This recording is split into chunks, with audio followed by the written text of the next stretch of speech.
Di kemarin kayak saya sudah pernah ada contoh kan bagian produk, persediaan bagian produk. Kayak Mbak siapa kemarin, Mbak LP kalau nggak salah, yang bagian bikin solnya sepatu.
Oke.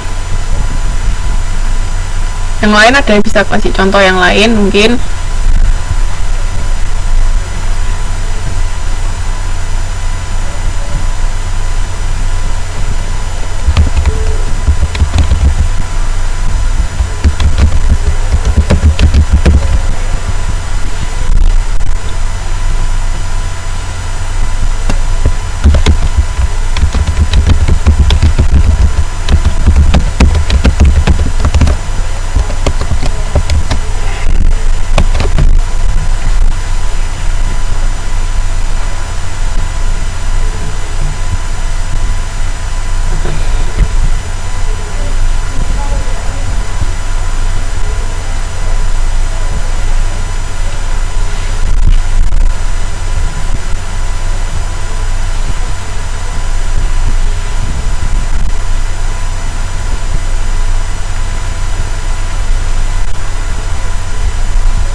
Iya, garmen bisa, mobil bisa, perakitan mobil itu kan bahan-bahannya diambil dari perusahaan lain.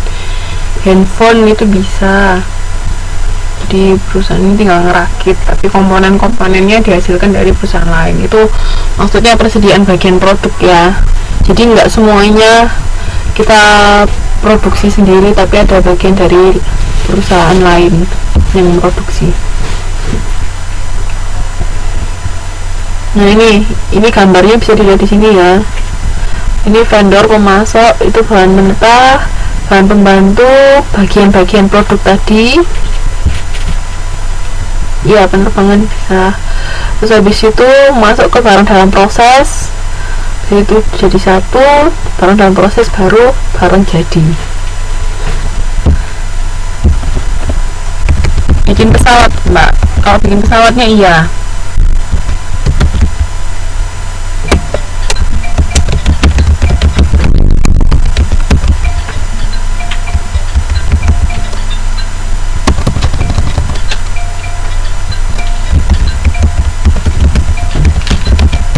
Kalau perusahaan maskapai penerbangannya enggak, berarti kalau yang bikin pesawat bisa, kayak Boeing atau Airbus itu bisa.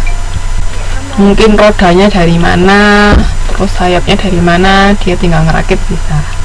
Jadi kalau perusahaan maskapainya kayak misalnya Garuda atau apa Eva Air, nah itu kan mereka enggak, mereka sudah langsung pakai pesawatnya. Mbak Eni.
Iya, perusahaan yang bikin pesawatnya.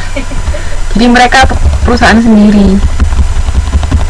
Kan kalau yang kayak KT apa-apa itu kan mereka perusahaan itu menjual penerbangannya, penjual layanan penerbangannya, bukan menjual pesawatnya.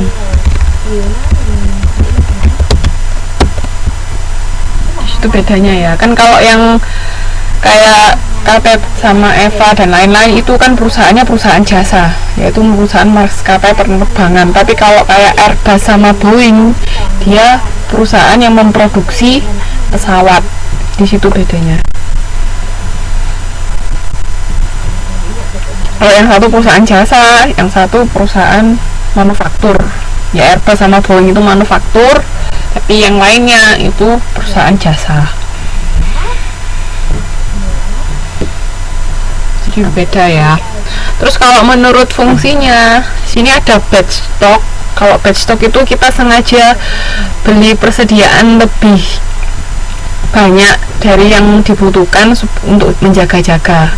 Tapi kalau fluctuation stock itu kita kita menyimpan persediaan untuk andai kata ada tiba-tiba permintaannya bertambah banyak, jadi kita sudah punya persediaan. Itu untuk fluktuasi. Tapi kalau antisipasi, ini kita juga menyimpan persediaan untuk mengantisipasi permintaan yang meningkat, tapi sebelumnya sudah bisa kita prediksi. Jadi misalnya kita tahu kalau misalnya musim hujan kita butuh lebih banyak payung. Nah, dari sebelum musim penghujan kita sudah menyediakan, itu anticipation stock. Tapi kalau fluctuation ya cuman buat jaga-jaga, andai kata tiba-tiba ada permintaan yang meningkat. Tapi kalau antisipasi, sebelumnya kita sudah tahu memang mau ada fluktuasi atau permintaan yang meningkat, jadi kita menyimpan persediaan. Itu bedanya fluctuation sama anticipation. Paham bedanya?